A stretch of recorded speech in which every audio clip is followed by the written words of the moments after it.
Shalom. This is Brother Elad, giving all praise, glory, and honor to Yahweh, Ba'ashem Yahushai, Ba'ashem Kakodash, the bonds of the elders and apostles of Great Millstone. Salutations to the Hakim, pushing his truth, sincerity, charity, risking their lives, and freedom to do so.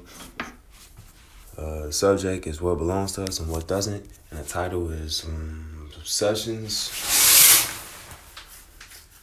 All right, starting off with 1 Timothy chapter 6, verse 7.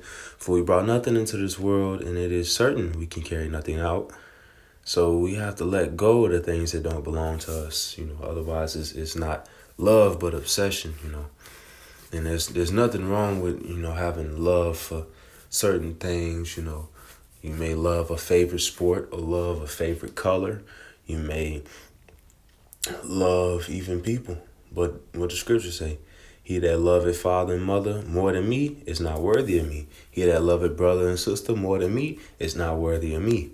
So when you love something more than the Lord, that can destroy you, right? Let me turn my brightness up. Forgive me. But you don't want to be obsessed with these things, So the etymology for obsess is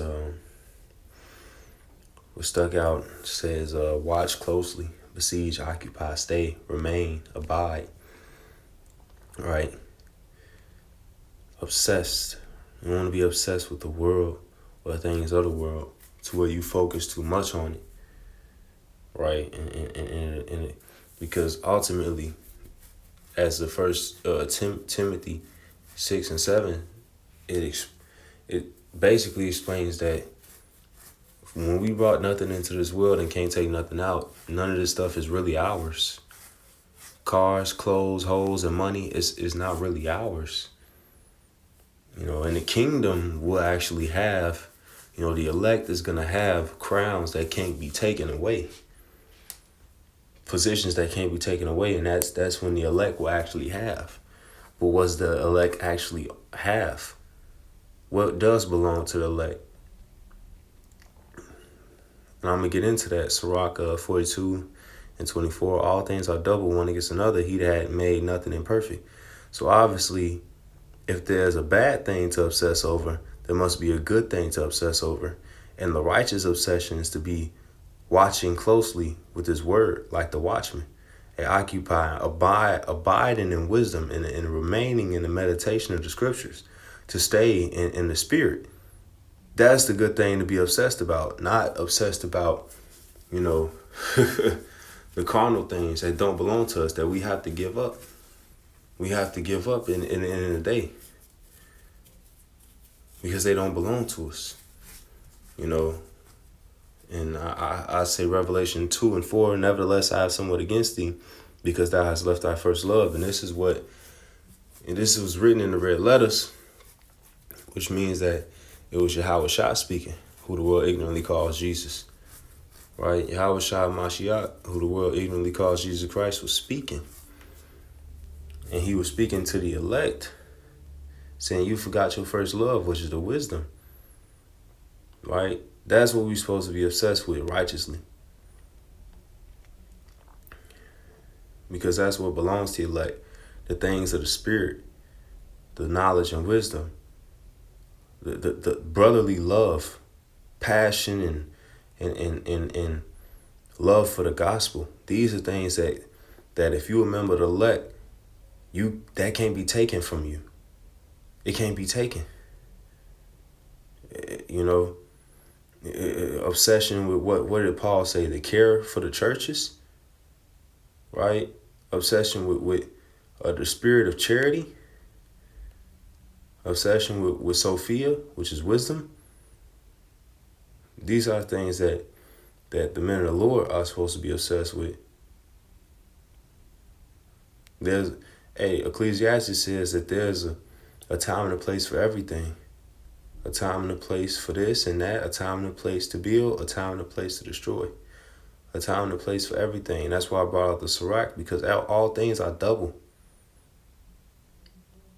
It's not about this is bad, that's good. It's about how you deal with an obsession, how you deal with destroying. Are you destroying righteously or are you destroying wrongfully?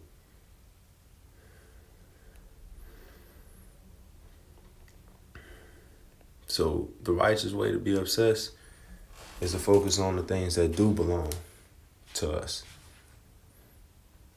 And that's for the men of the Lord. As for the people of the world, hey, the scripture says, if you are the world will take care of its own. So the world can be obsessed with this because, hey, the world is given into the hand of the wicked. Let them be obsessed. Let the heathens rage because it's their kingdom. It's their worlds. Let the heathen rage. Let them be obsessed with the things of this world that they are gonna lose, even though it is theirs. And it won't be for long. Because this world is temporal and carnal. And the world to come is forever. Like the scripture says, we seek for a kingdom that'll last, kingdom to come that will last forever. The crowns of the elect, that crown of life that the scripture talk about, be faithful unto death, and I will give thee a crown of life. That crown of life is forever. When I say that they reign with Yahweh Shai 1,000 years, that's forever. Not just 1,000 years, but and then some, and forever. So, Lord willing, this was edifying. Simple, straight milk and honey. Nothing too deep. Just going on what belongs to us and what doesn't. Hopefully it was edifying. I want to give all praises, glory, and honor to Yahweh, Ba'ashem, Yahweh Shai. Shalom.